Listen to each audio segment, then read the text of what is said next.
भैया दूज। भैया दूज का त्योहार आधे कार्तिक दूज को मनाया जाता है। भैया दूज को बहनें अपने भाइयों को जिमाएं, अपने हाथों से टीका लगाएं, नारियल दें। भाई अपनी बहनों को रुपए दे। यदि बहन भाई को अपने हाथ से जिमाए तो भाइयों की उम्र बढ़ती है और जीवन के कष्ट दूर होते हैं। भैया दूज की कहानी। एक ब्राह्मण के 2 संतानें थीं, एक लड़का और लड़की। लड़की बड़ी सुशील थी। वह अपने भाई को कभी नाराज होकर बुरा भला नहीं कहती थी। वह भाई अपनी बहन से मिलने उसकी ससुराल गया तो वह चरखा काट रही थी। तभी बहन का सूत का तार टूट गया। वह भाई के आने का पता नहीं लगा। वह तार बार बार जोड़ रही थी पर वह जुड़ा नहीं और पीछे मुड़कर देखा तो भाई खड़ा था।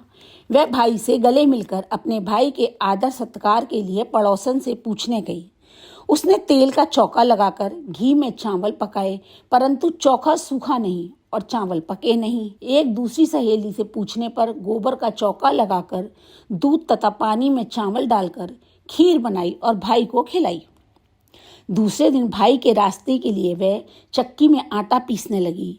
आटे के साथ चक्की में सांप पिस गया और उसे पता नहीं चला। उसने उस आटे के लड्डू बना दिए और कपड़े में बांधकर दे दिए। जब वह चला गया तो उसे सांप पिसने का पता चला। भाई की प्यारी बहन अपने बच्चों को पालने में ही सोता छोड़कर भाई की राह पर चल दी। बहुत दूर जाने पर उसका भाई एक पेड़ की छाया में सोता हुआ मिला और पास में पोटली रखी देखी। भाई ने अब तक कुछ नहीं खाया था। उसने सारे लड्डू फेंक दिए और भाई के साथ पीहर चली गई। रास्ते में उसने भारी भारी शिलाएं उतरी देखी। एक राहगीर से जब उसने शिलाओं के बारे में पूछा तो उसने बताया कि जो बहन अपने भाई से कभी नाराज ना होती हो, उसके भाई की शादी के समय यह उसकी छाती पर रखी जाएगी। थोड़ी दूर जाने पर उसे नाग तथा नागिन मिले।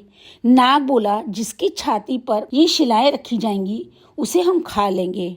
उपाय पूछने पर नागिन ने बताया कि भाई के सब काम बहन करे तथा भाई भावज को कोसकर गालियां दे तथा तभी भाई बच सकेगा। वहीं से वह भाई को कोसने लगी। गालियां देती देती पीहर पहुंच गई।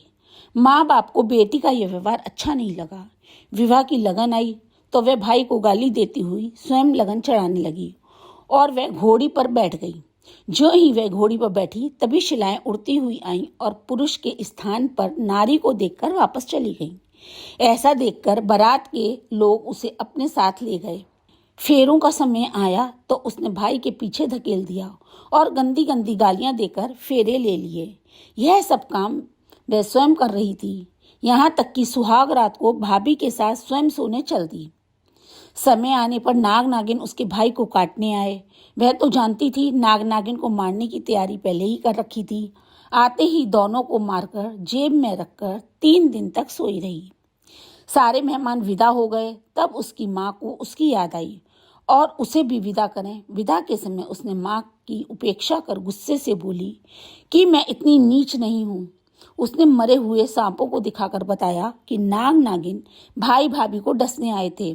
मैंने अपनी जान पर खेलकर भाई के जीवन की रक्षा की है। इसी भाई के पीछे मैं अपने बच्चे को पालने में रोते चिल्लाते छोड़कर आई हूँ।